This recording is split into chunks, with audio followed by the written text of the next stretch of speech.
আসসালামু আলাইকুম, সবাই কেমন আছেন?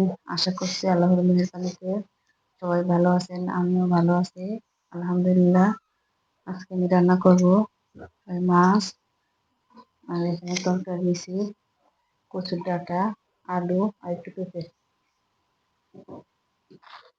মাছগুলোকে প্রথমে একটু লবণ, একটু হলুদের গুঁড়া, একটু মরিচের গুঁড়া, আর এখানে দিচ্ছি একটু পরিমাণ তেল। মাছগুলোকে খুব সুন্দর করে মেখে নেব। মাছগুলো মাখানো শেষ, চুলাটা অন করে দিচ্ছি। কড়াই বসিয়ে দিলাম, কড়াইতে দিয়ে দিচ্ছি তেল। এখন আমি এখানে এক এক করে মাছগুলো দিয়ে দিচ্ছি।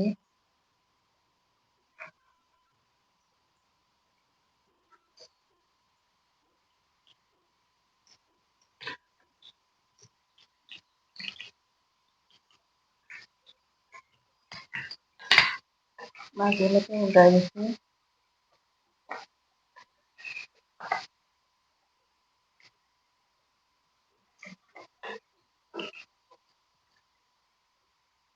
মাছ ভাজা হয়ে গেছে, মাছের কারণে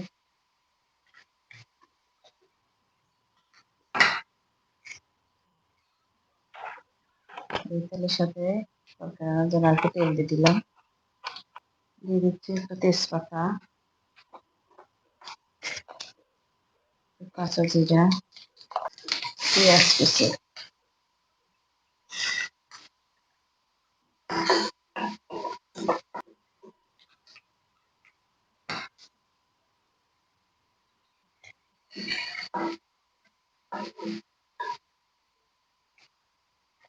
একটু পানি, শুকনো মশলাগুলো দিয়ে দিচ্ছি। শুকনো মশলাগুলো দিয়ে দেবো। জলটাকে একটু লো ফ্লেমে রাখলাম। 1 চামচ মরিচের গুঁড়া, 1 চামচ হলুদের গুঁড়া, 1 চামচ ধনিয়া গুঁড়া, 1 চামচ জিরার গুঁড়া, 1 চামচ লবণ। মশলাগুলোকে ভালো করে কষিয়ে নিচ্ছি।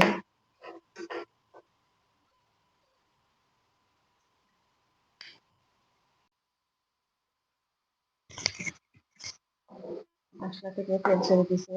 এখন আমি এখানে দিচ্ছি কেটে রাখা তরকারি।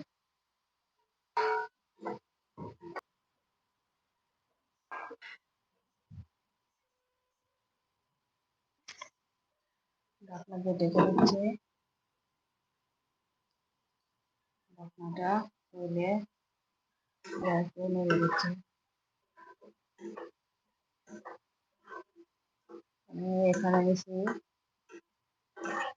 আমাদের এলাকায় বলে মৌলবি কচু, সেই কালো মৌলবি কচুর ডগাগুলো আমি এখানে ছুলে নিছি। ছুলে খোসাগুলো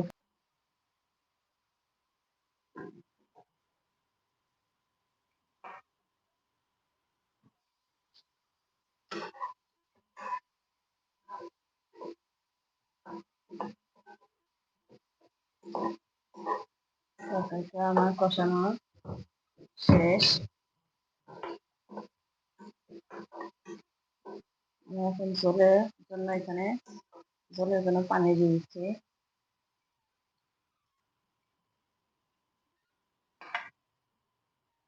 আমি এখন ঢাকনা দিয়ে ঢেকে এভাবে কিছুক্ষণ রান্না করে নেব।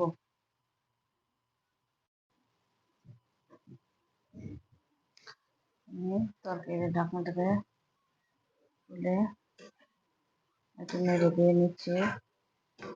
নেড়ে চেড়ে উল্টা পাল্টা দিয়ে নিচ্ছি। তরকারিগুলো সিদ্ধ হয়ে গেছে। এখানে আমি দিয়ে দিচ্ছি ভেজে রাখা মাছগুলো।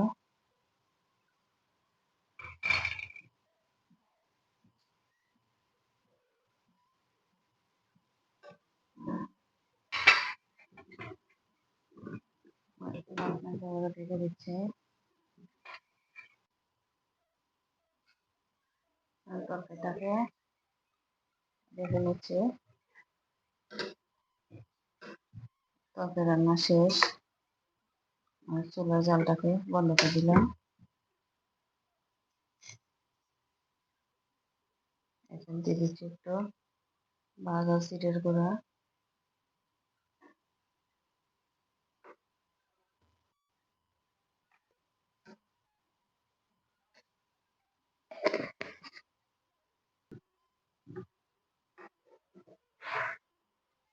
তরকারিটা হয়ে গেছে, এখন নামিয়ে নিচ্ছি।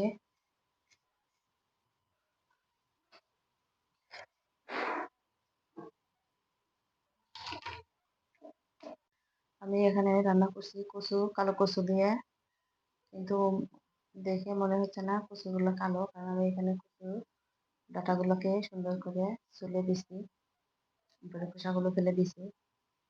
আপনারা কে কে আমার মতো এরকম সবজি দিয়ে তরকারি রান্না করেন, কমেন্টে জানাবেন অবশ্যই। আলু, কচুর ডাঁটা আর পেঁপে, 3 রকম সবজি দিছি। এই বিভিন্ন রকম সবজি দিয়ে মাছ রান্না করলেও অনেক ভালো লাগে। আর মাঝে মধ্যে এভাবে রান্না করি। আমার এই রান্নাটা যদি, এই কচু ডাঁটা দিয়ে মাছ রান্নাটা যদি আপনাদের কাছে ভালো লেগে থাকে, তাহলে অবশ্যই আমার চ্যানেলটিকে লাইক, কমেন্ট এবং সাবস্ক্রাইব করে পাশে থাকবেন। আর একটা অনুরোধ, আপনারা আমার ভিডিওগুলোকে স্কিপ না করে সম্পূর্ণটা দেখবেন, আশা করছি। আজ এখানে রাখছি। আল্লাহ হাফেজ।